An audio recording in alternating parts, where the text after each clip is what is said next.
Hello दोस्तों, JSSC परीक्षा में एक बार फिर सबका स्वागत है। आज हम लोग इस वीडियो में झारखंड सीजीएल के लिए संज्ञा, सर्वनाम और क्रिया को डिस्कस करने वाले हैं। ठीक है, हम लोग संपूर्ण हिंदी व्याकरण को 2 वीडियो में समाप्त करेंगे। आज उस वीडियो का ये पहला लेक्चर है। ठीक है, तो चलिए हम लोग संज्ञा से आरंभ करते हैं। ठीक है, जैसा कि इस वीडियो से पहले वाला वीडियो हम लोग पढ़ चुके हैं कि संज्ञा क्या है, तो व्याकरणिक नाम को ही क्या बोलते हैं, संज्ञा बोलते हैं, चाहे वह किसी वस्तु, किसी जाति, किसी स्थान का हो।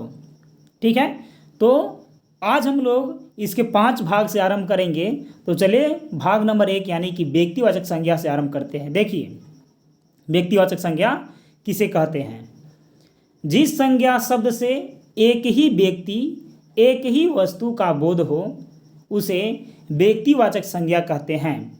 मतलब हम लोग इसमें कुछ खास नाम का उपयोग करते हैं, चाहे वह स्थान हो, व्यक्ति हो, ठीक है, या जो किसी का इसमें नाम हो।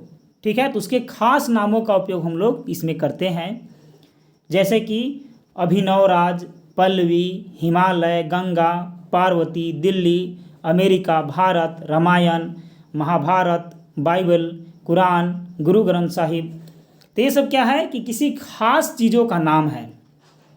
ठीक है, तो वही था कि संज्ञा के जिस शब्द से एक ही व्यक्ति या एक ही वस्तु का बोध हो, मतलब किसी खास व्यक्ति का बोध हो या किसी खास वस्तु के नाम का बोध हो। ठीक है, दूसरा देखिए जातिवाचक संज्ञा। तो जिस शब्द अथवा नाम से किसी व्यक्ति अथवा वस्तु के संपूर्ण जाति का बोध हो। तो देखिए यहाँ पास इस डिफिनेशन में मेनली एक ही पॉइंट इंपॉर्टेंट है, संपूर्ण जाति। ठीक, संपूर्ण जाति का बोध हो उसे जातिवाचक संज्ञा कहते हैं, जैसे में मनुष्य, पशु, पक्षी, पर्वत, नदी इत्यादि। ठीक है, चलिए आगे बढ़ते हैं। आगे देखिए, आगे है तीसरा में, वह है दोस्तों समूहवाचक संज्ञा। तो जिस संज्ञा शब्द से किसी व्यक्ति अथवा वस्तु के समूह का बोध हो, तो इसमें मेन है समूह। ठीक है, समूह का बोध हो उसे समूहवाचक संज्ञा कहते हैं, जैसे सभा, भीड़, कुंज, झुंड। ठीक है, एग्जाम में डेफिनेशन तो आने वाला नहीं है दोस्तों, सिर्फ मेनली जो की पॉइंट है उसको समझिए दिमाग में। ठीक है, तो ताकि आपकी एग्जाम में आसानी हो इससे क्वेश्चन पकड़ने के लिए। चलिए आगे बढ़ते हैं 4 नंबर में, द्रव्यवाचक संज्ञा। तो जिस संज्ञा शब्द से नाप तोल वाली वस्तु का बोध होता है उसे द्रव्यवाचक संज्ञा कहते हैं। अब नाप तोल को यदि आप ध्यान में रखिएगा तो आपके माइंड में खुद में खुद आंसर आ जाएगा, जैसे दूध, घी, मधु, तेल, आटा, सोना, चांदी, कोयला, पानी, ये सब क्या है, ये सब नापे या तोला जाने वाला चीज़ है। ठीक है, आगे देखिए 5 नंबर में है भाववाचक संज्ञा। तो जिस संज्ञा शब्द से किसी वस्तु अथवा व्यक्ति के गुण, दोष, दशा, भाव, धर्म, अवस्था, स्वभाव और व्यापार का बोध हो उसे भाववाचक संज्ञा कहते हैं। ठीक है, जैसे दया, निर्दया, क्रोध, सच्चाई, दरिद्रता, चढ़ाई, रंग इत्यादि। देखिए आगे है दोस्तों कि भाववाचक संज्ञा शब्द ई, त्व, ता, पन, पा, वट, हट, क, व, स, नत में से किसी प्रत्यय के साथ अंत होता है। उदाहरण में क्या बन जाएगा, जैसे कि चढ़ाई, तो क्या है, भाववाचक संज्ञा है। लड़ाई, मनुष्यत्व, ममता, लड़कपन, घबराहट, तो देखिए इन सभी वर्डों से ये जो है अंत हो रहा है। ठीक है, तो प्रत्यय जो है वो कहाँ आता है, तो किसी भी शब्द के पीछे आता है, प्रत्यय जुड़ता है। तो सजावट, बुढ़ापा, यौवन, ठंडक, बहाव, मिठास, ये सब जो है, ये सब सभी के सभी क्या हैं, तो भाववाचक संज्ञा हैं। व्यक्तिवाचक संज्ञा, जातिवाचक संज्ञा, सर्वनाम, विशेषण, क्रिया और क्रिया विशेषण के शब्दों में त्व, ता, ई, पन, पा, ये सब जो है ना वो लगाकर भाववाचक संज्ञा इसको बनाया जा सकता है। ठीक है, जैसे देखिए व्यक्तिवाचक संज्ञा से, ठीक है, हम लोग भाववाचक संज्ञा में कैसे बनाएंगे इसको देखिए, जैसे कि शिव से शिवत्व, गांधी से गांधीवाद, हिटलर से हिटलर शाही, तो ये सब क्या है, भाववाचक बन गया। जातिवाचक संज्ञा से भाव बनाना, जैसे कि मनुष्य से मनुष्यता हो गया, लड़का से लड़कपन हो गया, मानव से मानवता हो गया। ठीक है, तो ये सब वाचक जो है वो बदल गए, जातिवाचक भाववाचक में बदल गए। सर्वनाम से देखिए, अपना से अपनापन हो गया, अहम से हो गया यहाँ पास अहंकार, और मम से हो गया ममता। तो ये सब क्या है, सर्वनाम से ये सब चेंज होने वाला है भाववाचक में। क्रिया शब्द से, जैसे कि लड़ना से लड़ाई, सजाना से सजावट, और चढ़ना से चढ़ाई। ठीक है, और बहना से बहाव। ये सभी जो है ना, ये सभी क्या है, तो ये सभी भाववाचक में बदल गए क्रिया से। आगे देखिए, आगे है विशेषण शब्द से, तो काला से कालीमा, भोला से भोलापन, और सरल से सरलता, और मीठा से मिठास में बदल गया। अब यह क्रिया विशेषण शब्द से दूर से बन गया दूरी, समीप से बन गया सामीप्य, और सम से बन गया समता। तो मेनली जो इम्पोर्टेंट होने वाला है संज्ञा में, वो यही सब चेंज करने वाला ही आपको इम्पोर्टेंट होने वाला है, और इसी में से आपको एग्जाम में देखने को जरूर मिलेगा। ठीक है, चलिए, और आगे इससे संबंधित हम लोग टेस्ट भी लगाएंगे। ठीक है, चलिए आगे बढ़ते हैं। आगे देखिए, भाववाचक के संज्ञा शब्द हमेशा एक वचन से प्रयुक्त होते हैं, जैसे माता का ममत्व अमूल्य होता है, कृष्ण पक्ष की रात की कालिमा अभेद होती है। ठीक है, तो ममत्व क्या था, एक वचन में था। ठीक है, कालिमा एक वचन में था। तो ये सब जो होती है ना, एक वचन में होता है। भाववाचक संज्ञा शब्द जब बहुवचन में प्रयुक्त होता है, तब वह भाववाचक संज्ञा शब्द नहीं रह जाता है, प्रत्युत जाति बन जाता है। मतलब भाववाचक से हम लोग जातिवाचक में भी बदल सकते हैं। जैसे विशेषता शब्द भाववाचक संज्ञा का एक वचन में है, किंतु बहुवचन में ये विशेषताएं हो जाएगा। ठीक है, और ये जो विशेषताएं शब्द है, ये क्या है, जातिवाचक संज्ञा का शब्द है विशेषताएं। जातिवाचक संज्ञा शब्दों का प्रयोग व्यक्तिवाचक संज्ञा शब्दों के रूपों में करते हैं। जैसे देखिए, जैसे महात्मा। ठीक है, तो महात्मा ये क्या है, महात्मा शब्द तो जाति के लिए शो हो रहा है ना, लेकिन ये जो है, जैसे कि बोला जाएगा कि 1917 में चंपारण में महात्मा आए थे, तो डायरेक्ट आपका ध्यान मन में ये आ जाएगा कि महात्मा आए थे, यानी कि महात्मा गांधी आए थे। तो आप उस चीज़ से रिलेट कर लीजिएगा कि हाँ, महात्मा यानी कि महात्मा गांधी। तो ये हुआ दोस्तों जातिवाचक, ये हो गया व्यक्तिवाचक। देखिए उसी प्रकार देवी, तो देवी का कहने से हम लोग के दिमाग में आता है इससे रिलेटेड चीज़ दुर्गा। ठीक है, तो दुर्गा, देवी क्या थी, जातिवाचक में थी, लेकिन दुर्गा ये व्यक्तिवाचक में। व्यक्तिवाचक संज्ञा का भी प्रयोग जातिवाचक संज्ञा की भांति हो सकता है। ठीक है, जैसे तुलसीदास तो हिंदी के शेक्सपियर हैं। ठीक है, यानी कि इसमें देखिए क्या है कि व्यक्तिवाचक संज्ञा को हम लोग बदल रहे हैं किसमें, जाति में। तो देखिए तुलसीदास तो हिंदी के शेक्सपियर हैं, तो इनमें क्या है कि तुलसीदास एक खास व्यक्ति का नाम था। ठीक है, लेकिन तुलसीदास जैसे जो लेखक हैं वो हिंदी के क्या हैं, शेक्सपियर हैं। तो पूरे लेखक जाति का बोध हो रहा है।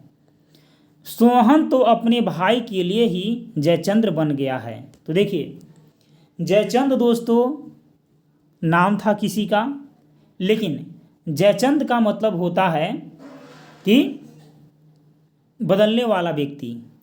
ठीक है, तो सोहन तो अपने भाई के लिए क्या बन गया है, जयचंद बन गया है। तो इससे तो कोई रिलेटेड हो रहा है ना, इससे रिलेटेड हो रहा है, यानी कि जयचंद नाम था, लेकिन यहाँ पास ये जाति में बोध होने लगा। ठीक है, कि जयचंद हो गया वह जो अपने बात पर अड़िग न रहता है। वह तो अपने गांव का हिटलर बना हुआ है। तो देखिए हिटलर किसी खास आदमी का नाम था, तो व्यक्तिवाचक था, लेकिन हिटलर बना हुआ है, यानी कि हिटलर जाति के बारे में बोल दे रहे हैं कि जो हिटलर जैसा आदमी है वो हिटलर के जाति से रिलेटेड है। ठीक है, तो हिटलर किसी खास व्यक्ति के नाम को हम लोग जाति में बदल दे रहे हैं, तो ऐसे ही बदलेंगे। ठीक है, तो यहाँ पास बताया गया भी है कि शेक्सपियर और जयचंद और हिटलर जातिवाचक संज्ञा के रूप में यहाँ पास प्रयोग हो रहे हैं, जबकि वो कैसा है, व्यक्तिवाचक संज्ञा है। देखिए व्यक्तिवाचक संज्ञा में नाम कुछ है जैसे कि व्यक्तियों के नाम मोहन, सीता, गीता, रोहन इत्यादि।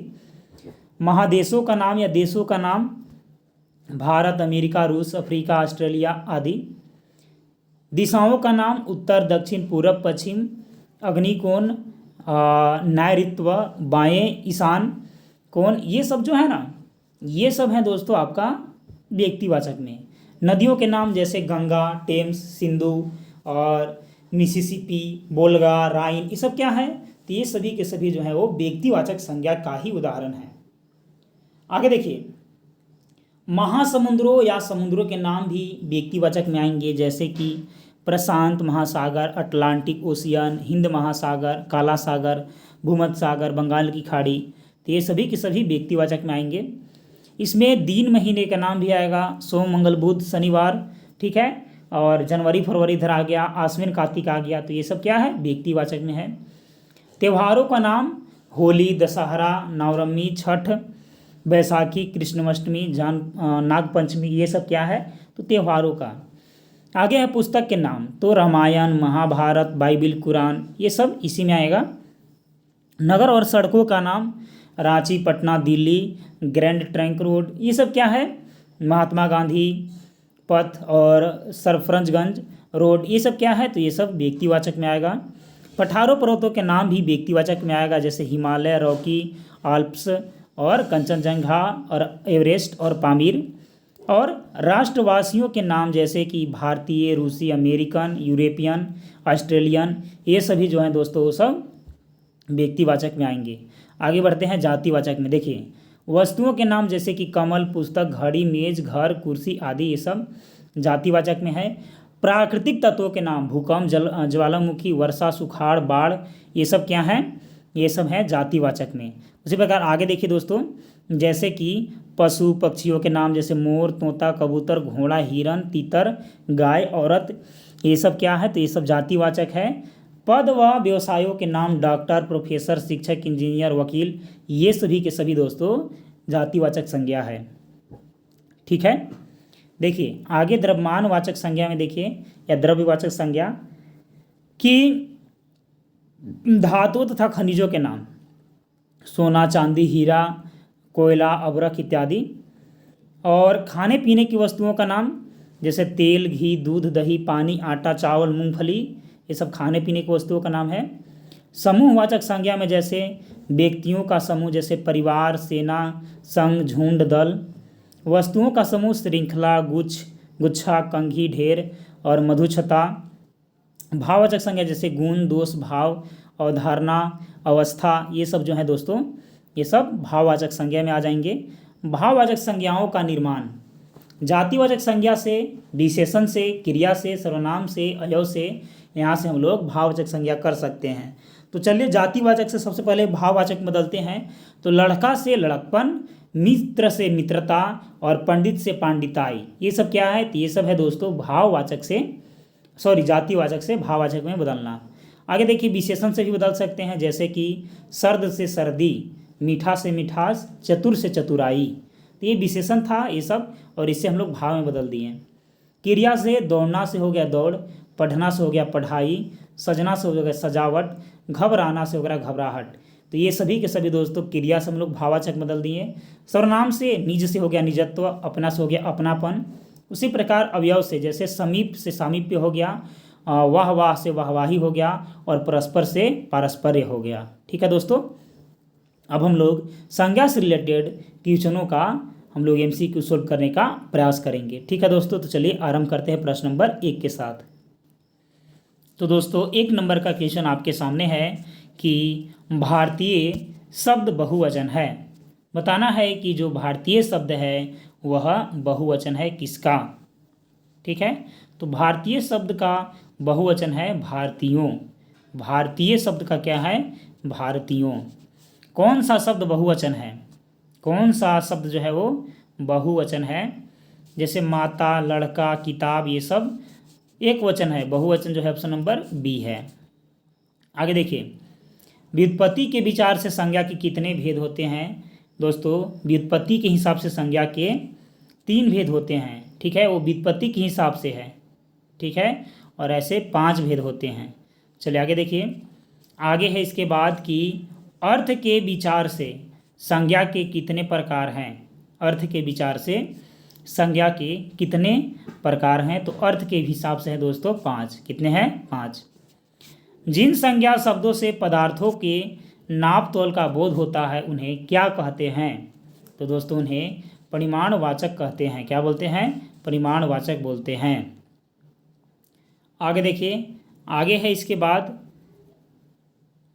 कि व्यक्ति, स्थान या वस्तु विशेष का बोध कराने वाले शब्दों को क्या कहते हैं। ठीक है, तो विशेष के बारे में बोला जा रहा है, तो जब भी विशेष के बारे में बोला जाएगा तो आप याद रखिएगा व्यक्तिवाचक संज्ञा का। ठीक है, व्यक्तिवाचक संज्ञा का। आगे देखिए, आगे है कि एक ही प्रकार की वस्तुओं का बोध कराने वाले शब्द को कहा जाता है। ठीक है, तो इसको बोला जाता है जातिवाचक संज्ञा। क्या? जातिवाचक संज्ञा। आगे देखिए, आगे है इसके बाद कि स्त्रीत्व शब्द में कौन सी संज्ञा है। इसमें कौन सी संज्ञा है, तो इसमें है भाववाचक संज्ञा। क्या है? भाववाचक संज्ञा। हम लोग अभी पढ़े थे कि वो आएगा अंत में, तो भाववाचक संज्ञा हो जाएगा। आगे देखिए, भाववाचक संज्ञा बनाना है लड़का का। लड़का का भाववाचक संज्ञा बनाना है तो क्या हो जाएगा? लड़कपन। लड़का से क्या हो जाएगा? लड़कपन हो जाएगा। निम्नलिखित में से संज्ञा शब्द का चयन करना है। निम्नलिखित में संज्ञा शब्द का चयन करना है, तो भूगोल जो है ना, ये संज्ञा शब्द है। क्या है? भूगोल जो है यह संज्ञा शब्द है, क्योंकि किसी खास सब्जेक्ट का नाम है वो। ठीक है। बुढ़ापा भी एक प्रकार का अभिशाप है। इस वाक्य में काले मोटे छपे शब्द की संज्ञा का भेद बताना है। ठीक है, ने बुढ़ापा का जो है ना वो संज्ञा का भेद बताना है, तो ये भाववाचक है। बुढ़ापा क्या है? भाववाचक है। निम्नलिखित में से कौन सा शब्द व्यक्तिवाचक संज्ञा है। ठीक है, तो यमुना जो है ना व्यक्तिवाचक संज्ञा है। ठीक है, खास नाम है यमुना का। मित्रता भाववाचक संज्ञा बनी है। मित्रता भाववाचक संज्ञा बनी है, तो जातिवाचक संज्ञा से। किससे? जातिवाचक संज्ञा से। कौन सा शब्द जातिवाचक संज्ञा नहीं है? कौन सा शब्द जातिवाचक संज्ञा नहीं है? तो जो सुंदर है ना वो जातिवाचक संज्ञा नहीं है, बाकी सब है। आगे देखिए, आगे है सचरित्रता। ठीक है, सचरित्रता किस मूल शब्द से बना है? किस मूल शब्द से बना है? तो चरित्र से। किससे? चरित्र से बना है। किससे बना है? चरित्र से। आगे देखिए, इनमें से व्यक्तिवाचक संज्ञा कौन सी है? इनमें से व्यक्तिवाचक संज्ञा कौन सी है? गंगा। कौन सी है? गंगा है। कौन सा शब्द भाववाचक संज्ञा नहीं है? कौन सा शब्द जो है वो भाववाचक संज्ञा नहीं है? तो मिठाई जो है ना ये भाववाचक संज्ञा नहीं है। ठीक है, मिठाई लिखा हुआ है इसीलिए नहीं है। आगे देखिए, निम्नलिखित में से कौन सा शब्द संज्ञा है? निम्नलिखित में से कौन सा शब्द जो है वो संज्ञा है? तो जो क्रोध है ना ये संज्ञा है। खेतों में चारों ओर हरियाली नजर आ रही है। ठीक है, तो जो हरियाली लिखा हुआ है वो संज्ञा का कौन सा भेद है? हरियाली। तो हरियाली क्या है? ये भाव है, तो भाववाचक संज्ञा हो जाएगा। कौन सा शब्द जातिवाचक संज्ञा नहीं है? कौन सा शब्द जो है जातिवाचक संज्ञा नहीं है? तो मीठा जातिवाचक संज्ञा नहीं है। कौन सा शब्द भाववाचक संज्ञा नहीं है? कौन सा शब्द जो है वो भाववाचक संज्ञा नहीं है? तो जो सुंदर है ना वो भाववाचक नहीं है। भाववाचक संज्ञा को छांटना है निम्नलिखित में, तो जो करुणा है ना दोस्तों ये भाववाचक संज्ञा है। क्या है? भाववाचक संज्ञा है। जातिवाचक संज्ञा बताना है कि जातिवाचक संज्ञा जो है वह क्या हो जाएगा? तो जातिवाचक संज्ञा हो जाएगा दोस्तों लड़का। क्या हो जाएगा? लड़का। शब्द के जिस रूप से एक या अनेक का बोध होता है उसे हम लोग क्या कहते हैं? एक या अनेक का बोध होता है उसे हम लोग बोलते हैं समूहवाचक। क्या बोलते हैं? समूहवाचक। सॉरी, एक या अनेक का बोध होता है। ठीक है, तो एक या अनेक का जब बोध होता है उसको वचन बोलेंगे। जब एक बोध होगा तो एक वचन, जब अनेक बोध होगा तो बहुवचन। चलिए याद रखिए क्या बोलेंगे? वचन बोलेंगे। क्या? वचन। निम्नलिखित में से कौन सा शब्द एक वचन नहीं है? कौन सा जो शब्द है वो एक वचन नहीं है? तो समाचार एक वचन नहीं है, प्लूरल है। आंसू का बहुवचन क्या होगा? आंसू का बहुवचन जो है वो क्या हो जाएगा? तो आंसुओं। क्या हो जाएगा? आंसुओं। आगे है स्त्रीत्व शब्द में कौन सी संज्ञा है? स्त्रीत्व शब्द में कौन सी संज्ञा है? तो भाववाचक संज्ञा है। कौन संज्ञा है? भाववाचक संज्ञा है। आगे देखिए, निम्नलिखित में भाववाचक संज्ञा कौन सा है? निम्नलिखित में भाववाचक संज्ञा जो है वह कौन सा है? तो शत्रुता जो है भाववाचक संज्ञा है। अर्थ के विचार से संज्ञा के कितने प्रकार होते हैं? तो दोस्तों अर्थ के हिसाब से संज्ञा के 5 प्रकार होते हैं। निम्नलिखित में से कौन सा व्यक्तिवाचक संज्ञा है? निम्नलिखित में से कौन सा व्यक्तिवाचक संज्ञा है? यमुना जो है व्यक्तिवाचक संज्ञा है। क्या? यमुना। कौन सा शब्द जातिवाचक संज्ञा नहीं है? कौन सा शब्द जो है जातिवाचक संज्ञा नहीं है? तो सुंदर जो है जातिवाचक संज्ञा नहीं है। कौन सा शब्द भाववाचक संज्ञा नहीं है? कौन सा शब्द जो है भाववाचक संज्ञा नहीं है? तो मिठाई जो है भाववाचक नहीं है। जातिवाचक संज्ञा बताना है कि जातिवाचक संज्ञा कौन है? तो लड़का। क्या? लड़का। आगे देखिए, देश की हानि जयचंदों से होती है। निम्नलिखित में रेखांकित जो जयचंदो है, ठीक है, वह कौन सी संज्ञा है? जो जयचंदो है दोस्तों कौन संज्ञा है? तो जातिवाचक संज्ञा है। ठीक है, चलिए आगे है बुढ़ापा। ठीक है, तो बुढ़ापा के बारे में बताना है कि बुढ़ापा जो है वो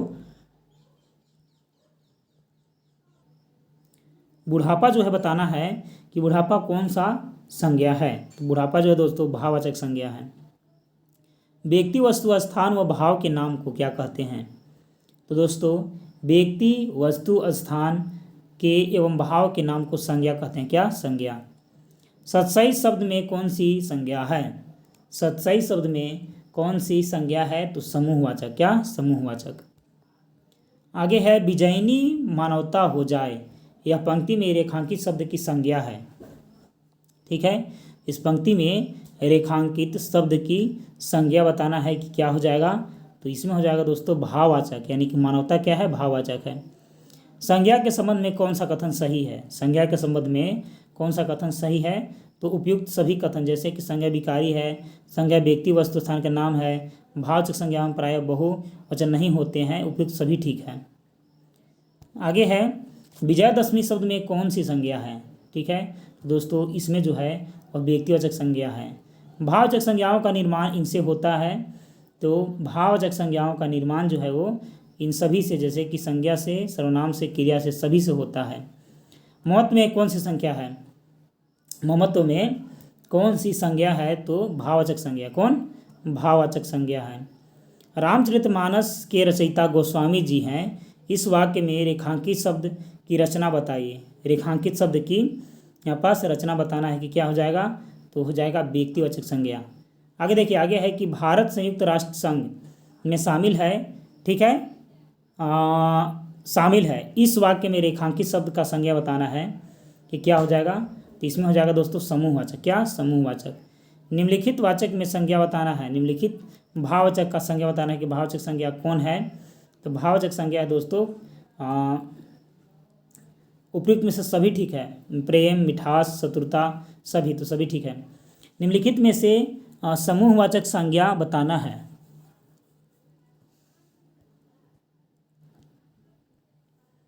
समूहवाचक संज्ञा बताना है फटाफट से कि निम्नलिखित में समूहवाचक संज्ञा जो है वो कौन है? तो समूहवाचक संज्ञा है दोस्तों इनमें से कोई नहीं। चलिए आगे है कि कोयला व्यक्तिवाचक संज्ञा है कि समूहवाचक संज्ञा है कि भाववाचक है कि जातिवाचक है? कोयल पूछा गया है। कोयल, तो कोयल जो है ना दोस्तों भाववाचक है। क्या है? भाववाचक है। निम्नलिखित में से कौन सी व्यक्तिवाचक संज्ञा नहीं है? कौन सी व्यक्तिवाचक संज्ञा नहीं है? तो रामायण व्यक्तिवाचक संज्ञा नहीं है। ठीक है, सॉरी रामायण तो है व्यक्तिवाचक, औरत इसमें व्यक्तिवाचक संज्ञा नहीं है। आगे देखिए, सुंदरता शब्द में संज्ञा है। सुंदरता शब्द में संज्ञा बताना है कि है वह है जातिवाचक में। घबराहट शब्द में कौन सी संज्ञा है? घबराहट शब्द में कौन संज्ञा है? तो इनमें से कोई नहीं। क्या? इनमें से कोई नहीं। भूकंप में संज्ञा है। भूकंप में कौन सी संज्ञा है? तो इनमें से कोई नहीं भूकंप में संज्ञा है। ठीक है दोस्तों, चलिए आगे बढ़ते हैं। आगे है सर्वनाम टॉपिक। तो चलिए दोस्तों सर्वनाम को आरंभ करते हैं। देखिए, जो शब्द किसी संज्ञा के स्थान पर प्रयोग में आते हैं उन्हें सर्वनाम कहा जाता है। जैसे कि मेरा नाम सुजीत है। ठीक है, तो यहाँ पास आ गया कि मेरा नाम। ठीक है, तो जो मेरा नाम था, तो मेरा नाम क्या था? वह था दोस्तों आपका संज्ञा, लेकिन इसके जगह पर हम लोग बोल दिए कि मेरा। ठीक है, तो मेरा हो गया सर्वनाम। ठीक है, जैसे कि राम वहाँ जाता है, तो ये हो गया संज्ञा में राम, लेकिन बोलेंगे कि वह वहाँ जाता है तो ये उसका सर्वनाम हो गया। आगे देखिए, संज्ञा की जगह आने वाले शब्दों को सर्वनाम कहते हैं। संस्कृत में सर्व का अर्थ होता है सभी। सर्व का क्या मतलब होता है? सर्व का मतलब ही होता है दोस्तों सभी। ठीक है, इस प्रकार सर्वनाम का अर्थ है सभी का नाम, परंतु प्रसंगवश उसका अर्थ है संज्ञा की तरह उपयोग में आने वाला शब्द। सर्वनाम के प्रकार, तो सर्वनाम के 6 भेद होते हैं। पहला पुरुषवाचक सर्वनाम, दूसरा निश्चयवाचक सर्वनाम, तीसरा अनिश्चयवाचक सर्वनाम, चौथा प्रश्नवाचक सर्वनाम, पांचवा निजवाचक सर्वनाम, छठा संबंधवाचक सर्वनाम। देखिए यहाँ पास है कि पुरुषवाचक सर्वनाम, तो जो सर्वनाम प्रथम पुरुष, द्वितीय पुरुष या अन्य पुरुष के लिए प्रयोग में आता है उसे पुरुषवाचक सर्वनाम कहते हैं। ठीक है, दूसरे शब्दों में यह कहा जा सकता है कि जिस सर्वनाम से कहने वाला, सुनने वाला और जिसके बारे में बात की जा रही है उसका बोध हो उसे पुरुषवाचक सर्वनाम कहते हैं। प्रथम पुरुष उत्तम पुरुष होता है जैसे मैं और हम, द्वितीय पुरुष मध्यम पुरुष होता है जैसे तुम और तुम लोग, और अन्य पुरुष होता है तीसरा पुरुष यानी कि वे लोग या वे या वह। ठीक है, देखिए दूसरा भेद है निश्चयवाचक सर्वनाम में। जो सर्वनाम किसी निश्चित वस्तु, व्यक्ति आदि के बारे में बताए उसे निश्चयवाचक सर्वनाम कहते हैं। जैसे यह, वह, वे, यह मेरा घर है या वह राम का घर है, वे अपने लोग हैं, तो ये सब क्या है? ये सब निश्चयवाचक सर्वनाम है। अनिश्चय में देखिए, जिस सर्वनाम से किसी निश्चित वस्तु या व्यक्ति का बोध न हो उसे अनिश्चयवाचक सर्वनाम कहेंगे। जैसे कोई या कुछ, दाल में कुछ पड़ा है तो पता नहीं है क्या पड़ा है, ये अनिश्चय है। बाहर कोई पुकार रहा है तो कोई होगा जो पुकार रहा होगा, तो ये क्या है? अनिश्चय है। राम कुछ बोल रहा था, अब क्या बोल रहे थे ये भी पता नहीं है, अनिश्चय है कि क्या बोल रहा था। उसी प्रकार से है चौथा प्रश्नवाचक। देखिए, जिन सर्वनाम शब्दों का प्रयोग प्रश्न पूछने के लिए किया जाता है वे प्रश्नवाचक सर्वनाम कहलाते हैं। जैसे क्या, कौन, कहाँ, कैसे, मोहन कहाँ से आ रहा है, अनिल क्या खरीद कर लाया है, कौन बोल रहा है, तो ये सब क्या है? ये सब प्रश्नवाचक सर्वनाम है। आगे है निजवाचक। देखिए, जिस सर्वनाम से अपने आप, स्वयं, खुद या आप ही का बोध हो उसे निजवाचक सर्वनाम कहते हैं। जैसे दरवाज़ा अपने आप खुल गया, या मैं खुद चला आऊँगा, या बच्चे अपना काम खुद कर लेंगे, तो ये सब निजवाचक है। ठीक है, आगे है संबंधवाचक। तो जो सर्वनाम शब्द वाक्य में किसी दूसरे सर्वनाम के साथ संबंध बताते हैं, ठीक है, या बनाने का काम करते हैं, तो वो संबंधवाचक हो जाएंगे। जैसे जो, सो, जैसा। ठीक है, जैसा करोगे वैसा भरोगे, तो ये संबंध है। जो सोएगा वो खोएगा, ये भी संबंध है। जो जागेगा सो पाएगा, ये भी संबंध है। अब हम लोग सर्वनाम से संबंधित मोस्ट इंपोर्टेंट MCQ प्रश्न सॉल्व आउट करेंगे। तो दोस्तों, पहले नंबर का प्रश्न है कि निश्चयवाचक सर्वनाम कौन से होते हैं? निश्चयवाचक सर्वनाम जो हैं वो कौन से होते हैं? तो किसी निश्चित वस्तु, व्यक्ति, स्थान के लिए जो प्रयोग में होता है सर्वनाम, उसको निश्चयवाचक सर्वनाम कहेंगे। यानी कि ऑप्शन नंबर सी वाला ऑप्शन सही है। आगे देखिए, आगे है इसके बाद कि संज्ञा के स्थान पर प्रयुक्त होने वाला शब्द को क्या कहते हैं? तो इसको बोलते हैं सर्वनाम। क्या बोलते हैं? सर्वनाम बोलते हैं। देखिए दोस्तों, आगे है कि सर्वनाम के कितने प्रकार हैं? तो सर्वनाम के दोस्तों 6 प्रकार हैं। पुरुषवाचक सर्वनाम कितने हैं? पुरुषवाचक सर्वनाम बताना है कि पुरुषवाचक सर्वनाम कितने होते हैं? तो 3, प्रथम, द्वितीय और अन्य। आगे देखिए, आगे है बोलने वाले के लिए जिन सर्वनाम का प्रयोग होता है उन्हें क्या कहते हैं? तो बोलने वाले जो होते हैं उत्तम पुरुष होते हैं। चलिए, आगे है इसके बाद कि मुझे किस प्रकार का सर्वनाम है। मुझे जो है वह किस प्रकार का सर्वनाम है? तो उत्तम पुरुष है।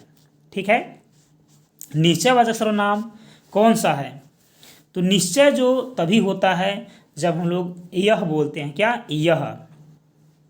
यह जो है वो तुम्हारी कलम है, तो निश्चय है कि हाँ तुम्हारी है। तो इसमें क्या हो जाएगा, यह हो जाएगा। ठीक है, आगे देखिए, इनमें से अनिश्चयवाचक सर्वनाम कौन सा है बताना है। तो अनिश्चयवाचक सर्वनाम कैसे हो जाएगा, जब कोई कुछ बोलेंगे, कोई या कुछ बोलेंगे तो अनिश्चय हो जाएगा। निम्नलिखित वाक्यों में से किस वाक्य में सर्वनाम का अशुद्ध प्रयोग हुआ है। सर्वनाम का अशुद्ध प्रयोग जो है वो हुआ है। तो मैं तेरे को एक घड़ी दूंगा, ये अशुद्ध है। ठीक है, तेरे को, मेरे को, ये सब गलत होता है, अशुद्ध होता है। ठीक है, चलिए आगे देखिए, संबंधवाचक सर्वनाम बताना है। तो जो सो जैसा वैसा आएगा तो संबंधवाचक हो जाएगा, यानी कि ऑप्शन नंबर जो सी है वो संबंधवाचक हो जाएगा। संज्ञा के स्थान पर प्रयुक्त होने वाले शब्द को क्या कहते हैं, तो सर्वनाम कहते हैं। सर्वनाम बताना है कि सर्वनाम है। ठीक है, सर्वनाम बताना है कि सर्वनाम क्या है, तो सर्वनाम जो है वो विकारी शब्द है। कैसा, विकारी। ठीक है, लिंग के चलते वह चेंज हो जाएगा, जैसे कि वह क्रिया में यदि चेंज करेंगे तो वह जाती है और वह जाता है, पुरुष के लिए जाता है होगा, स्त्री के लिए जाती है हो जाएगा, तो चेंज हो गया, यानी विकारी शब्द हो गया। अशुद्ध वाक्य को चुनना है कि अशुद्ध वाक्य को चुनना है। ठीक है, तो मैं तेरे को एक घड़ी दूंगा, इस पीछे वाला ही क्वेश्चन आ गया है, रिपीट। आगे देखिए, कौन हो तुम बसंत के दूत, इस वाक्य में रेखांकित शब्द बताना है। ठीक है, कौन हो तुम बसंत के दूत, तो रेखांकित शब्द बताना है, क्या हो जाएगा, तो इसमें मध्यम पुरुषवाची सर्वनाम हो जाएगा। क्या हो जाएगा, मध्यम पुरुषवाची सर्वनाम। मुझे किस प्रकार का सर्वनाम है, मुझे जो है वह किस प्रकार का सर्वनाम है, तभी जस्ट पढ़े थे हम लोग, उत्तम पुरुष है। सर्वनाम के प्रकार बताना है, तो सर्वनाम के 6 प्रकार होते हैं। निश्चयवाचक कौन सा है, तो यह जो है वो निश्चयवाचक है।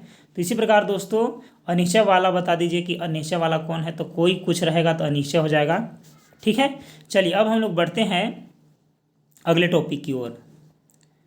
दोस्तों अगला हमारा टॉपिक है क्रिया। तो चलिए हम लोग क्रिया के अर्थ से आरंभ करते हैं। देखिए, जिस प्रकार संज्ञा शब्द का अर्थ नाम है, उसी प्रकार क्रिया शब्द का अर्थ है काम। कोई व्यक्ति जो काम करता है उस काम का ही नाम व्याकरण में क्रिया होता है। उदाहरण के लिए चलना फिरना, उठना बैठना, खाना पढ़ना, मांगना, घूमना, लेना देना, सोना जगना। ऊपर में कामों को के जो नाम दिए गए हैं उनके अंत में ना जुड़ा हुआ है। व्याकरण लोग इस ना को प्रत्यय की संज्ञा देते हैं जो क्रिया की धातुओं में लगे होते हैं। कुछ लोग ना युक्त इन क्रियाओं को ही धातु बोलते हैं। क्या बोलते हैं, धातु बतलाते हैं। संस्कृत भाषा में बहुत सारे शब्दों के अंत में न या न है। ऐसे शब्द व्याकरण के अनुसार भाववाचक संज्ञाओं के अंतर्गत आते हैं, जैसे लेखन, कर्तन, वर्तन, पठन, पालन, मिलन, शयन, भाषण, घर्षण, वर्षण आदि। हिंदी में संस्कृत के ये शब्द कर्तन से कतरना, बर्तन से बरतना और पठन से पढ़ना, लेखन से लिखना, पालन से पालना, मिलन से मिलना और सचन से सोना, तो शयन से सोना, ठीक है, शयन होगा, घर्षण से घीसना, क्रियाएं ये जो है वो क्रिया बन जाती है। मतलब यह है कि भाववाचक संज्ञा शब्द से क्रिया बनी है। यही कारण है कि हिंदी की बहुत सारी क्रियाएं भाववाचक के रूप में उपयोग होती है, जैसे दिन रात खेलना अच्छी नहीं, या तुम्हारा बोलना उचित नहीं, उसे नाचना नहीं आता, तुम्हारा मिलना उन्हें अच्छा नहीं लगा। तो रेखांकित क्रियाएं सामान्य रूप से रहने के बावजूद संज्ञाओं के रूप में आई है।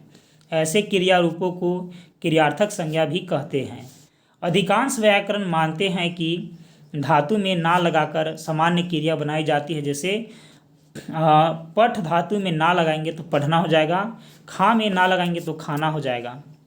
निष्कर्ष निकलता है कि क्रिया से ना हटा देने पर जो शब्द शेष रह जाता है उसे धातु बोला जाता है। जैसे पढ़ना, तो ना हटा दीजिएगा तो जो पढ़ हो जाएगा वो क्या हो जाएगा, ये धातु हो जाएगा। ठीक है, क्रिया की परिभाषा देखिए।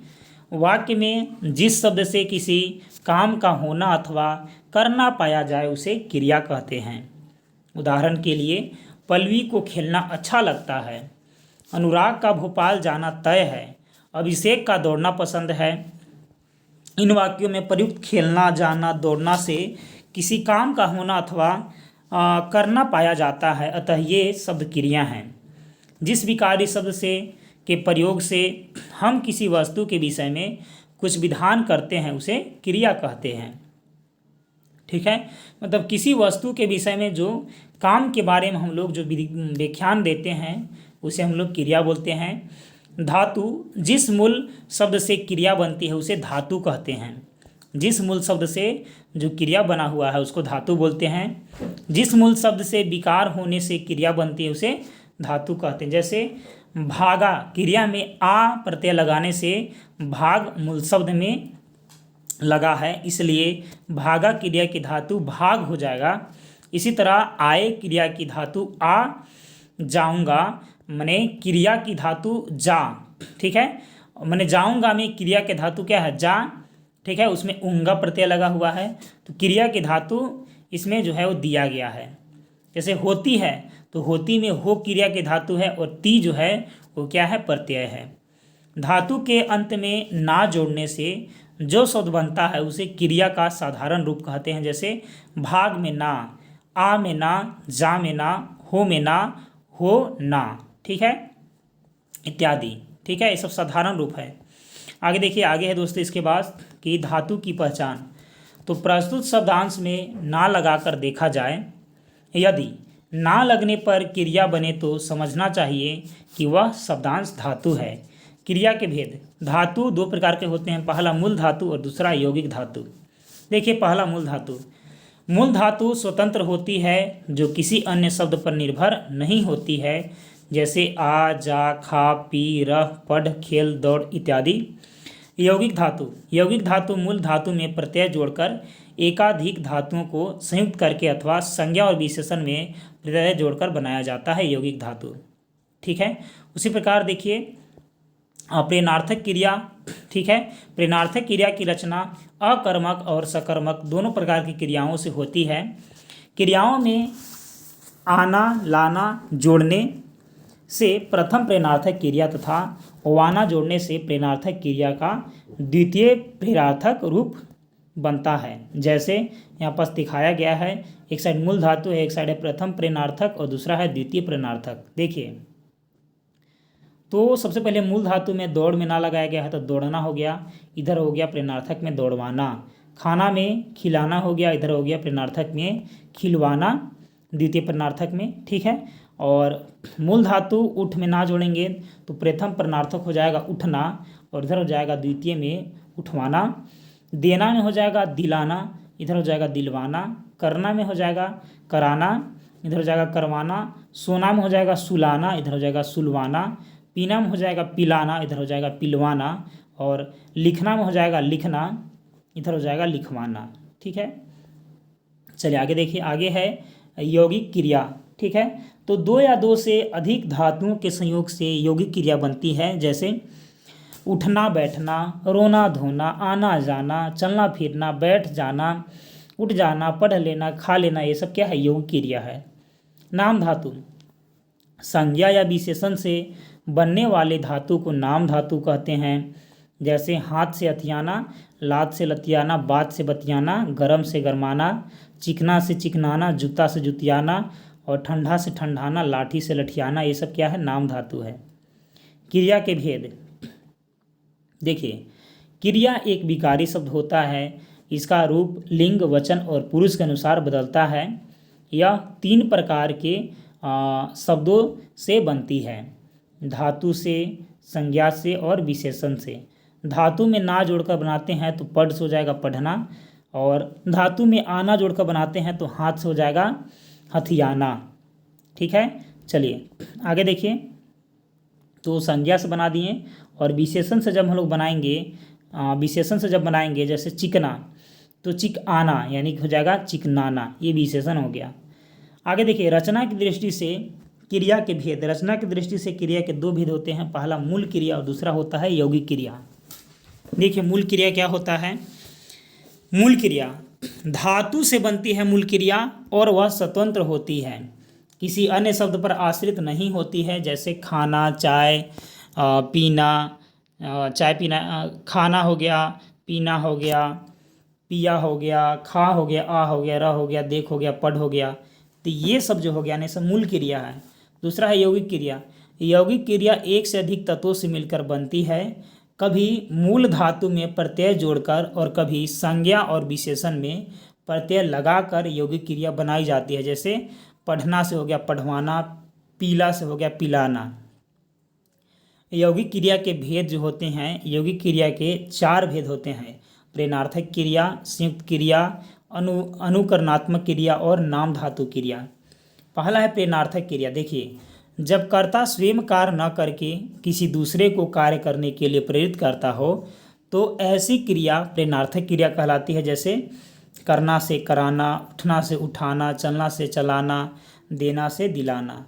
ठीक है दोस्तों, आगे देखिए, प्रेरणार्थक क्रियाओं के दो रूप होते हैं, प्रथम प्रेरणार्थक और द्वितीय प्रेरणार्थक। प्रथम प्रेरणार्थक देखिए, सोना से सुलाना और पीना से पिलाना, ये प्रथम प्रेरणार्थक है। और द्वितीय में हो जाएगा सोना से सुलवाना और लिखना से लिखवाना और पीना से पिलवाना। ठीक है, और सोना से सुलवाना, दौड़ना से दौड़वाना, ये सब द्वितीय प्रेरणार्थक हो जाता है। तीसरा है संयुक्त क्रिया। संयुक्त क्रिया देखिए, जो क्रिया 2 या 2 से अधिक धातुओं से मिलकर बनती है वह संयुक्त क्रिया कहलाती है। जैसे चलना फिरना, लिखना पढ़ना, आना जाना, उठना बैठना, खा लेना, पी जाना, चल देना, ये सब संयुक्त क्रिया होता है। अनुकरणात्मक क्रिया देखिए, किसी कल्पित या वास्तविक ध्वनि के अनुकरण से जो क्रिया बनाई जाती है उसे अनुकरणात्मक क्रिया कहते हैं। जैसे खटखट से खटखटाना, सनसन से सनसनाना, फनफन से फनफनाना, थरसर से थरथराना, हिनहिन से हिनहिनाना।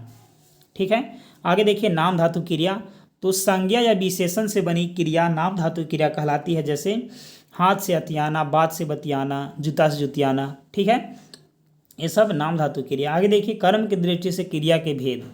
तो कर्म की दृष्टि से क्रिया के 2 भेद होते हैं, एक सकर्मक क्रिया, दूसरा अकर्मक क्रिया। देखिए सकर्मक क्रिया क्या होता है, तो कर्म के साथ आने वाली क्रिया को सकर्मक क्रिया कहते हैं। जैसे वह रोटी खा रहा है, तो रोटी ऑब्जेक्ट है, कर्म है, और खाना उसका क्रिया है।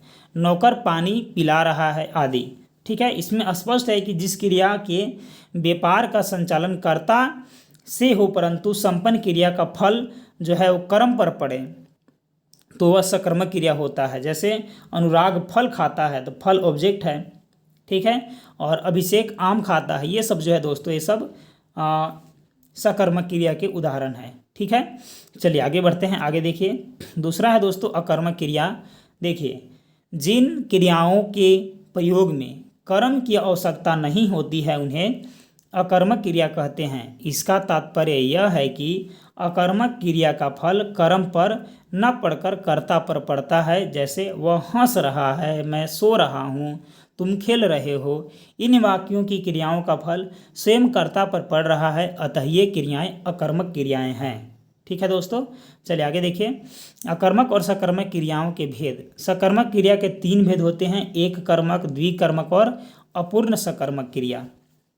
देखिए एक कर्मक सकर्मक क्रिया में होगा, जिस सकर्मक क्रिया के में एक कर्म होता है उसे एक कर्मक क्रिया कहते हैं। जैसे अवंतिका ने पुस्तक खरीदी, तो पुस्तक खरीदना यानी कि पुस्तक क्या है, तो पुस्तक जो है एक क्या है, ऑब्जेक्ट है इसका। उसी प्रकार इसमें और उदाहरण दिया गया है, नहीं दिया गया है। जैसे कि वह आम खाता है, तो आम क्या है, उसमें एक ही वो ऑब्जेक्ट है, तो हो गया एक कर्मक क्रिया। ठीक है, चलिए मैंने एक कर्म वाला क्रिया ना। आगे देखिए द्विकर्मक क्रिया, तो चलिए समझते हैं इसको। जिस वाक्य की सकर्मक क्रिया के 2 कर्म होते हैं ना, 2 ऑब्जेक्ट होंगे। जैसे रितेश ने रविरंजन को हिंदी पढ़ाया, तो एक तो हो गया हिंदी ऑब्जेक्ट और दूसरा हो गया रविरंजन। ठीक है, तो यही सब होगा, द्विकर्मक में 2 कर्म होगा, नाम से ही पता चल रहा है। ठीक है, आगे देखिए अपूर्ण सकर्मक क्रिया। तो जिस सकर्मक क्रिया का कर्म होता है परंतु ये अर्थ स्पष्ट नहीं कर पाता है, वैसे क्रिया को अपूर्ण बोलेंगे। जैसे पल्लवी पूजा को नहीं समझती, तो आखिर जो है ना यहाँ पास आगे तो वर्ड कुछ नहीं है, तो ये अपूर्ण रह गया कि पल्लवी पूजा को नहीं समझती। तो क्या नहीं समझती, देखिए पल्लवी पूजा को अपनी बहन नहीं समझती है, तो ये पूर्ण हो गया। ठीक है, तो ये अपूर्ण और पूर्ण यही होता है। आगे है अकर्मक क्रिया के भेद। अकर्मक क्रिया के 2 भेद होते हैं, एक तो पूर्ण अकर्मक क्रिया और दूसरा अपूर्ण अकर्मक क्रिया। पूर्ण अकर्मक में देखिए जो अकर्मक क्रिया अपने में ही पूर्ण होती है उन्हें पूर्ण अकर्मक क्रिया कहते हैं। इस प्रकार की अकर्मक क्रियाओं के द्वारा कर्ता की स्थिति, स्थान, गति, अस्तित्व और अवस्था का ज्ञान होता है। इसी कारण ऐसे पूर्ण अकर्मक क्रियाओं को स्थिततया गतवतः पूर्ण अकर्मक क्रिया भी कहा जाता है। जैसे राजधानी एक्सप्रेस ट्रेन दिल्ली जा रही है, तो देखिए राजधानी एक्सप्रेस ट्रेन दिल्ली जा रही है, इस वाक्य में जाना क्रिया स्वयं पूर्ण है ना, कि हाँ दिल्ली जा रहा है तो जा रहा है, ठीक है, ये अपने आप में पूर्ण है। अतः जाना क्रिया पूर्ण अकर्मक क्रिया है जो दिल्ली नामक स्थान का बोधक है। लेकिन अकर्मक क्रिया को समझिएगा तो देखिए, जो अकर्मक क्रिया अपने में ही पूर्ण नहीं होती है उन्हें अपूर्ण अकर्मक क्रिया कहते हैं। जैसे अवंतिका डॉक्टर बनेगी, वाक्य में बनेगी एक अपूर्ण अकर्मक क्रिया है। इस क्रिया का कर्ता के साथ संबंध बताने के लिए डॉक्टर शब्द का प्रयोग किया गया है, ठीक है, क्योंकि बनेगी ना, अवंतिका बनेगी अगर रहता तो क्या था, ये अपूर्ण था, लेकिन डॉक्टर लगा दिया गया इसलिए पूर्ण हो गया, ठीक है। आगे है सकर्मक और अकर्मक क्रिया की पहचान। तो सकर्मक और अकर्मक क्रियाओं की पहचान क्या और किसको प्रश्न करने से होता है। यदि दोनों शब्दों से बने प्रश्नों का उत्तर मिल जाता है तो समझना चाहिए कि क्रिया सकर्मक है, और यदि प्रश्नों को उत्तर न मिले तो क्रिया अकर्मक है। देखिए जैसे कि विजय फल खाता है, तो क्या खाता है, उत्तर मिल गया फल, तो ये जो हो जाएगा ये सकर्मक हो गया। अभिनव राज हंसता है, ठीक है, इसमें क्या हंसता लगाएंगे तो विजय जो है इसमें आंसर नहीं मिल पाया तो ये हो जाएगा अकर्मक, ठीक है। क्या हंसता है तो इसमें थोड़ी आंसर मिलेगा, ठीक है। आगे देखिए व्युत्पत्ति के अनुसार क्रिया के भेद होते हैं। तो क्रिया के इसमें 3 भेद होते हैं, मूल क्रिया, यौगिक क्रिया और पूर्वकालिक क्रिया। मूल क्रिया देखिए, जो क्रिया किसी दूसरे शब्द के सहयोग से न बने हो, ठीक है, प्रत्युत वह स्वयं में क्रिया के गुण और उसकी विशेषता रखती हो, वह मूल क्रिया होती है। जैसे आना जाना, खाना पीना, उठना बैठना, रोना गाना इत्यादि। आगे देखिए यौगिक क्रिया, तो जो क्रिया अन्य शब्दों अथवा प्रत्ययों को जोड़कर बनाई जाती है उसे यौगिक क्रिया कहते हैं। जैसे आ जाना, चला जाना, खा लेना, भूल जाना, सिखाना, ये सब जो है ना, ये सब यौगिक क्रिया हैं। यौगिक क्रिया 3 प्रकार की होती है, ठीक है, 3 प्रकार से बनती है। पहला, क्रिया के आगे दूसरी क्रिया लगाकर। दूसरा, क्रिया के आगे आ या बा प्रत्यय लगाकर। या तीसरा, संज्ञा अथवा विशेषण के आगे ना प्रत्यय लगाकर। पहला देखिए, क्रिया के आगे दूसरी क्रिया लगाकर कैसे बनेगा, जैसे कि खा जाना, तो जाना के आगे खा लगा दिए। पढ़ना के आगे गिर लगा दिए, गिर पढ़ना। हंस देना, रो पढ़ना, ये सब क्या है, तो क्रिया के आगे दूसरी क्रिया लगा दिए। अब क्रिया के आगे आ या बा जोड़िए, तो जैसे कि इसमें चलना चलना, ठीक है, तैरना तैराना, लिखना लिखाना, पढ़ना पढ़ाना, हंसना हंसाना, ऐसी क्रिया प्रेरणार्थक और सकर्मक क्रिया होती है। आगे है संज्ञा अथवा विशेषण के आगे ना प्रत्यय लगाना। जैसे कि धिक्कार से धिक्कारना, पुचकार से पुचकारना, तो ना लगा दिए पीछे, ठीक है। आगे देखिए पूर्वकालिक क्रिया, तो जिस क्रिया का जो संपन्न होना किसी दूसरी क्रिया का संपन्न होने से पहले पाया जाए तो लिंग वचन पुरुष स्वतंत्र हो, उसे पूर्वकालिक क्रिया कहते हैं। उदाहरण के लिए रविरंजन पढ़कर सोता है, शाश्वत खाकर विद्यालय जाता है। 3 वाक्यों में पढ़कर और खाकर पूर्वकालिक क्रिया है, ठीक है। पहले कौन काम हो रहा है, रविरंजन पढ़कर सोता है, सोने का काम हो रहा है, पढ़कर सोने का काम हो रहा है, तो पहले पढ़कर हो गया, ठीक है, तब सोना, यानी कि पूर्वकालिक हो गया इसमें पढ़कर। और यहाँ देखिए कि शाश्वत खाकर विद्यालय जाता है, जाना और खाकर दो को है इसमें भर्ब, लेकिन खाकर जाता है ना, इसीलिए पूर्वकालिक कौन है, मैंने जो पहले कौन हो गया है, तो पूर्वकालिक क्रिया का जो पहले जो होगा वो पूर्वकालिक क्रिया कहलाएगा। तो खाकर और पढ़कर पूर्वकालिक क्रिया है। संरचना के आधार पर क्रिया के भेद, संरचना के आधार पर क्रिया के 3 भेद, प्रेरणार्थक क्रिया, संयुक्त क्रिया और समापिका या असमापिका क्रिया। देखिए इसको रेखा चित्र के माध्यम से हम लोग अगर देखेंगे तो इसमें समझेंगे। देखिए क्रिया के यहाँ पास हम लोग संरचना के हिसाब से 3 भेद किए थे, प्रेरणार्थक क्रिया, संयुक्त क्रिया और समापिका और असमापिका क्रिया। प्रेरणार्थक में 2 क्रिया, प्रथम प्रेरणार्थक और इधर द्वितीय प्रेरणार्थक। संयुक्त क्रिया में ढेर सारा क्रिया, जैसे कि आरंभ बोधक, समाप्ति बोधक, अवकाश बोधक, अनुमति बोधक, नित्यता बोधक, आवश्यकता बोधक, निश्चय बोधक, इच्छा बोधक, अभ्यास बोधक, शक्ति बोधक और पुनः शक्त बोधक, ठीक है। इतने सारे क्रिया हैं इसमें। देखिए प्रेरणार्थक क्रिया, जहाँ कर्ता कार्य को स्वयं न करके दूसरे को प्रेरित करके संपन्न करवाता है उसे प्रेरणार्थक क्रिया कहते हैं। जैसे मनीष ने संतरी से मुख द्वार खुलवाया, तो मनीष ने संतरी को प्रेरित किया और संतरी ने मुख द्वार खोला। ठीक है, तो यही जो है प्रेरणार्थक क्रिया है। तो मनीष ने खुद मुख्य द्वार को नहीं खोला, जबकि वाक्य में कर्ता मनीष है। ठीक है, लेकिन प्रेरणार्थक क्रिया के चलते वो संतरी से दरवाजा खुलवाया। प्रेरणार्थक के दो पार्ट होता है, प्रथम प्रेरणार्थक और द्वितीय प्रेरणार्थक। ठीक है, एक ही चीज़ बार बार आ रहा है दोस्तों, ये सब हम लोग पढ़ चुके हैं। देखिए यहाँ पास कुछ क्रिया से बने हुए दोनों प्रेरणार्थक एक ही अर्थ रखते हैं। जैसे कि यहाँ पास देखिए, काटना, कटना, कटाना, कटवाना, गढ़ना, गढ़ाना, गढ़वाना, देना, दिलाना, दिलवाना, बंधना, बंधाना, बंधवाना, रखना, रखाना, रखवाना, सिलना, सिलाना, सिलवाना, आना, जाना, पाना, रहना, रचना, रुकना, होना आदि कुछ क्रियाएं से प्रेरणार्थक क्रिया नहीं बनती है। ठीक है, आगे देखिए, आगे है द्वितीय प्रेरणार्थक क्रिया, जहाँ कर्ता स्वयं काम न करके दूसरे को काम करने के लिए प्रेरित करता है, द्वितीय प्रेरणार्थक क्रिया होता है।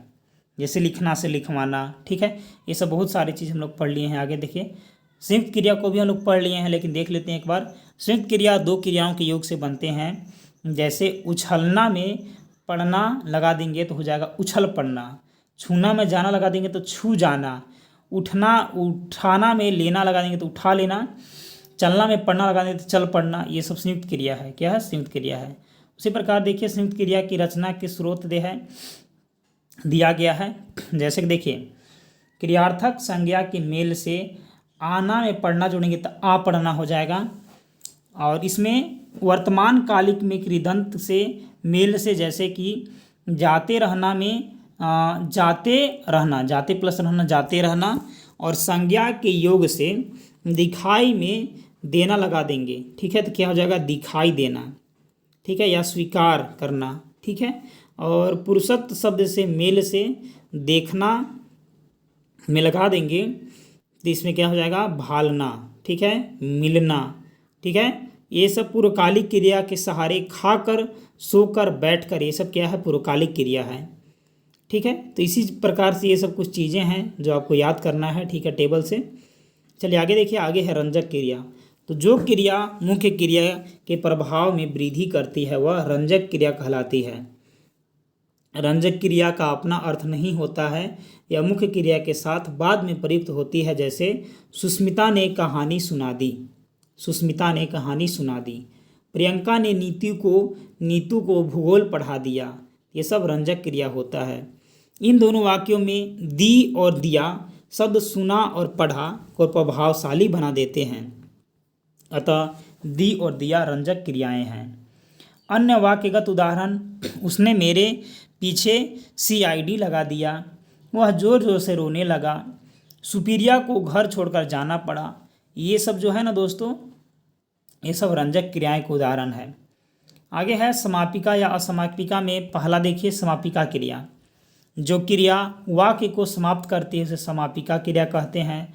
समापिका क्रिया प्रायः वाक्य के अंत में रहता है। जैसे अनुराग अभिषेक को पत्र लिखेगा, इस वाक्य में लिखेगा समापिका क्रिया है और यह वाक्य में अंत में ही आया है तथा यह वाक्य को समाप्त कर देता है। असमापिका क्रिया को समझिए। जो क्रिया वाक्य के अंत में न आकर वाक्य में कहीं और स्थान पर आता है उसे असमापिका क्रिया कहते हैं। जैसे छोटे छोटे बालक खेलते खेलते थक गए, तो समाप्त अभी कहाँ हुआ है वाक्य जो बोला गया है। ठीक है, तो ये असमापिका क्रिया है। आपको समझ में आ जाएगा। ठीक है, जैसे कि विद्यार्थी पढ़ते पढ़ते सो गए लेकिन समाप्त नहीं हुआ है वह काम। ठीक है, तो यही होता है असमापिका क्रिया।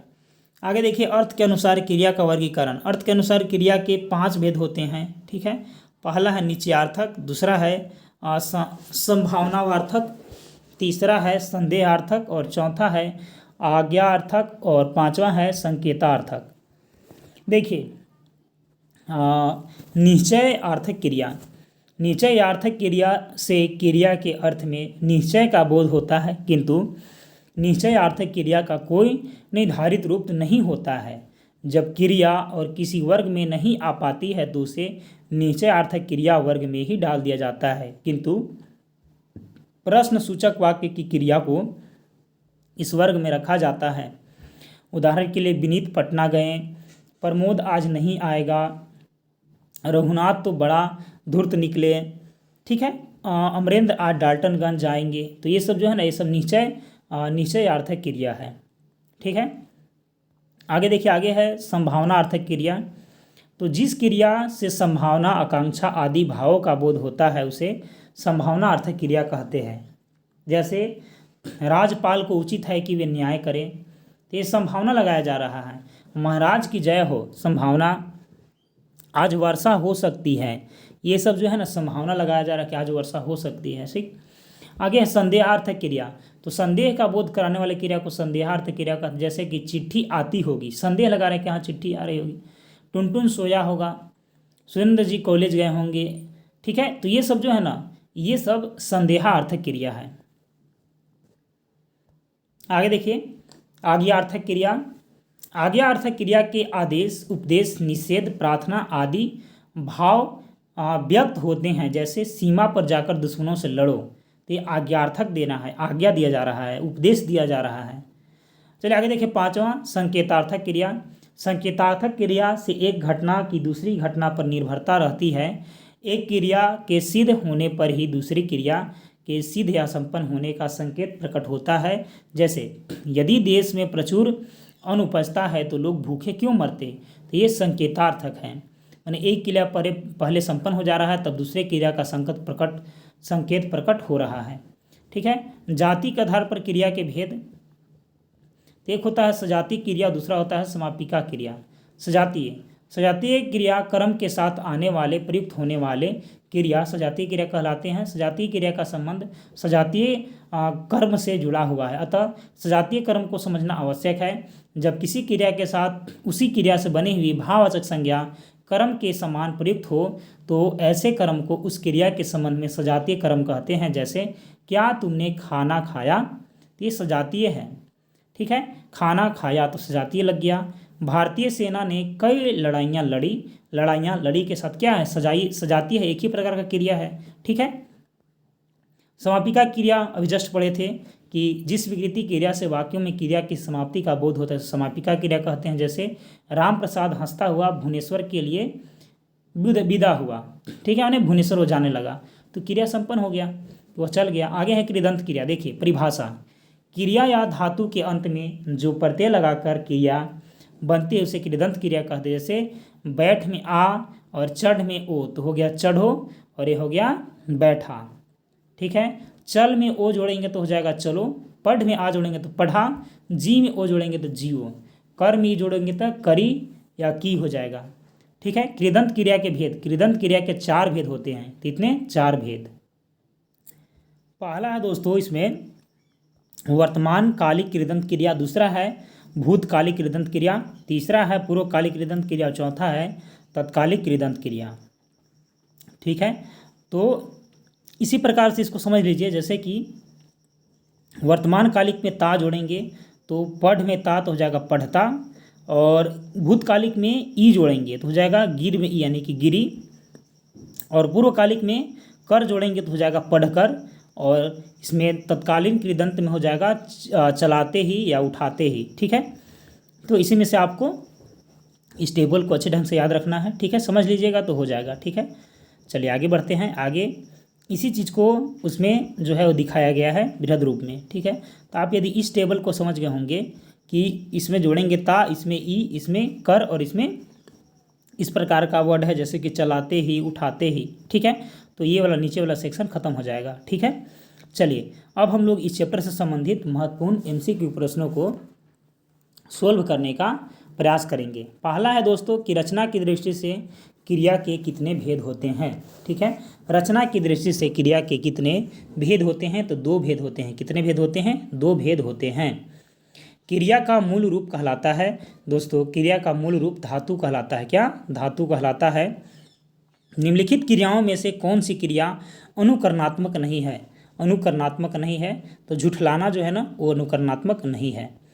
चलिए आगे देखिए, निम्नलिखित वाक्यों में से कौन सा ऐसा वाक्य है जिसकी क्रिया कर्ता के लिंग के अनुसार ठीक नहीं है।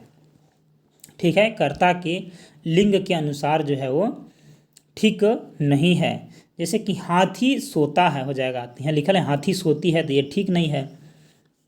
आगे देखिए, चिड़िया आकाश में उड़ रही है।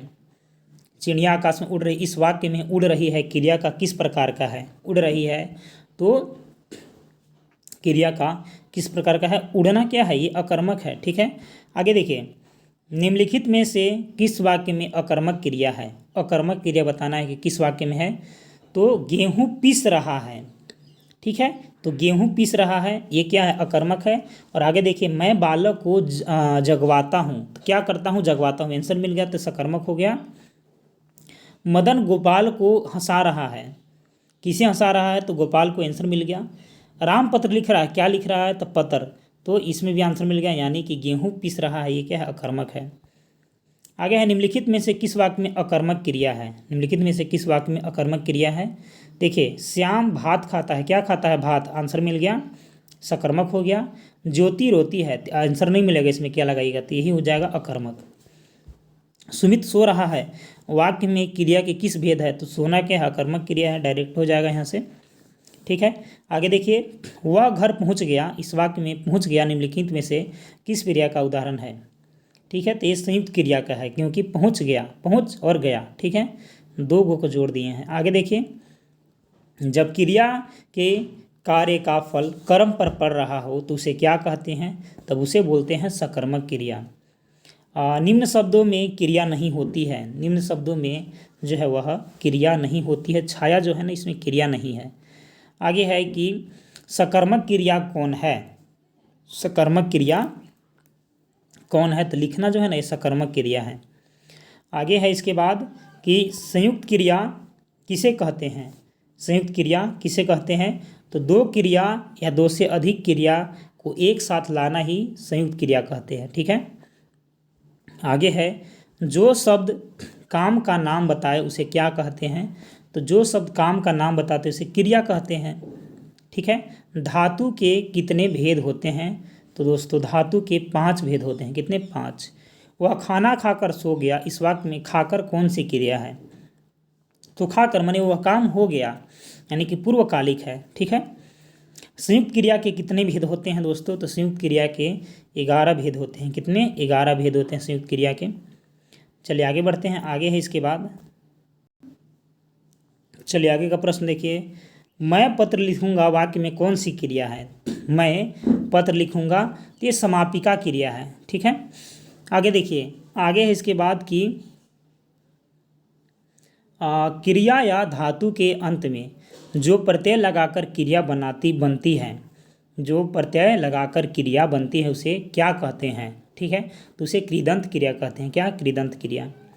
किस क्रिया का अपना अर्थ नहीं होता है, किस क्रिया का अपना जो है अर्थ नहीं होता है, तो रंजक का अपना अर्थ नहीं होता है।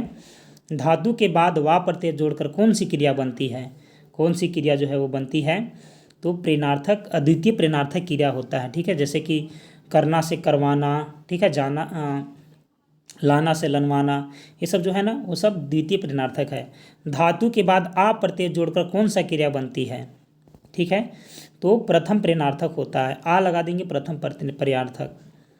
आयसु रोते रोते सो गई, इस वाक्य में कौन सी क्रिया है, इस वाक्य में असमापिका क्रिया है। ठीक है, आगे है वृत्ति कहते हैं। ठीक है, वृत्ति कहते हैं, तो भाव सूचक क्रिया को वृत्ति कहते हैं। कृदंत क्रिया के कितने भेद होते हैं, कृदंत क्रिया के 4 भेद होते हैं। मूल धातु में कर लगाकर जो क्रिया बनती है उसे क्या कहते हैं, तो उसे कहते हैं पूर्वकालिक। क्या कहते हैं, पूर्वकालिक, माने जा करके, खा करके, तो इसका पूर्वकालिक हो जाएगा। भाव सूचक क्रिया के अनुसार क्रिया के कितने भेद होते हैं, तो 5 भेद होते हैं।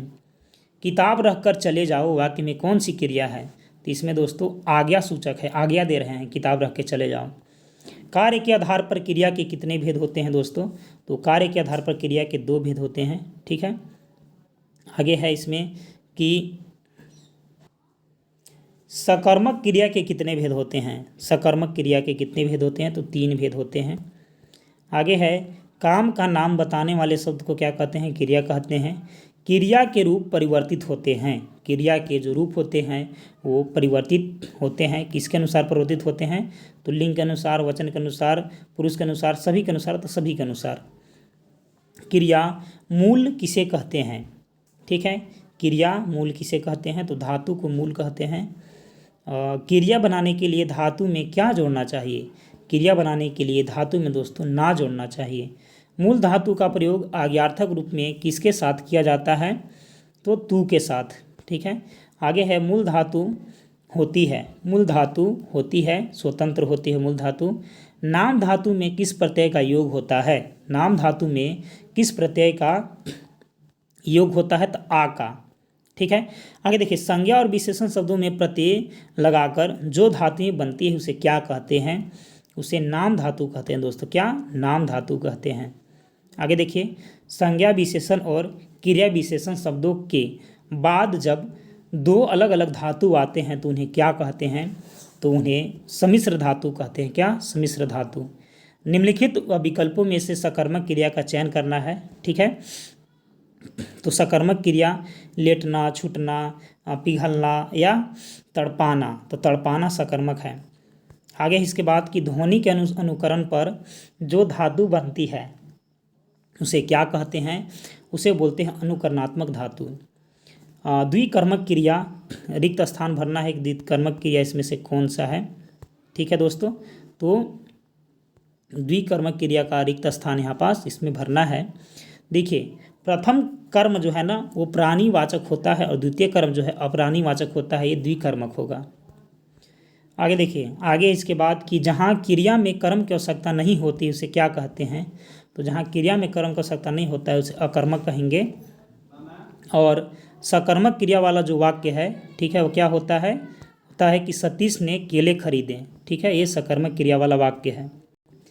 ठीक है दोस्तों, तो आज का वीडियो इतना ही। मिलेंगे अगले वीडियो में, तब तक के लिए धन्यवाद।